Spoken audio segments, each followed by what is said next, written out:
I-cancel nyo ng Netflix nyo mga nerds. Kasi ito na. Tinuluyan na si VP Sara ng Kamara.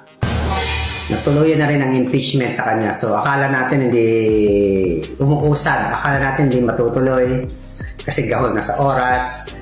Pero what a surprise, di ba? So abangan natin kung anong mangyayari niyan. So diniscuss na rin ng Kongreso kung sino yung mga prosecutor. So isa doon actually dalawa sa Quadcom, si Representative Jinky at saka si Representative Acop. So malalaman natin ang bagsik nila pagdating sa Senado sa mismong impeachment trial.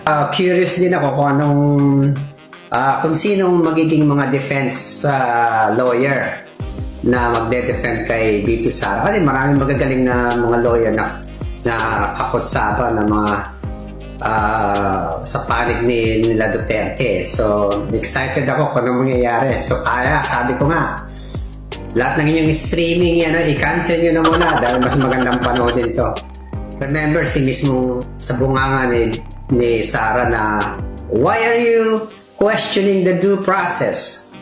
Why are you questioning due process? Diba? Sabi niya. So ngayon, this is the due process. Diba? May reklamo sa kanya. So nagkaroon ng impeachment. Tingnan natin kung ano mangyayari. Pero ayon sa mga analyst, sa tingin ko rin, dahil mas maraming kapanalig o mga kadikit ang mga Duterte sa Senado, marami nagsasabing mukhang automatic ang acquittal na to. Mukhang ma-acquit siya. Pero malalaman natin. So, hopefully, hindi siya mauwi sa wala, di ba? So, ano sa tingin niyo mga nerds? Sa tingin niyo ma-acquit ba? O magkakaroon ba ng magandang trial o magandang balitaktakan ng mga prosecutor versus defense, di ba? So, yun, abangan natin. Magandang panoodin to. Ito yung mga gusto kong panoodin yung mga ganitong trial.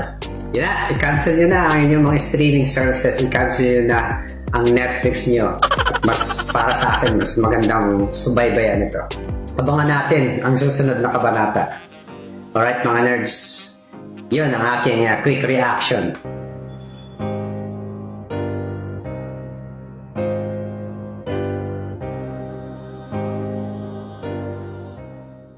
I-cancel nyo ng Netflix nyo mga nerds. Kasi ito na. Tinuluyan na si VP Sara ng Kamara. Natuluyan na rin ang impeachment sa kanya. So akala natin hindi umuusad. Akala natin hindi matutuloy. Kasi gahol na sa oras. Pero what a surprise, di ba? So abangan natin kung anong mangyayari niyan. So diniscuss na rin ng Kongreso kung sino yung mga prosecutor. So isa doon actually dalawa sa Quadcom, si Representative Jinky at saka si Representative Acop. So malalaman natin ang bagsik nila pagdating sa Senado sa mismong impeachment trial. Curious din ako kung sinong magiging mga defense lawyer na magde-defend kay VP Sara. Kasi maraming magagaling na mga lawyer na kakotsaban na mga sa panig nila Duterte. So excited ako kung ano mangyayari. So sabi ko nga, lahat ng inyong streaming yan, i-cancel nyo na muna dahil mas magandang panoodin to. Remember, si mismo sa bunganga ni Sara na, why are you questioning the due process? Why are you questioning due process? Diba?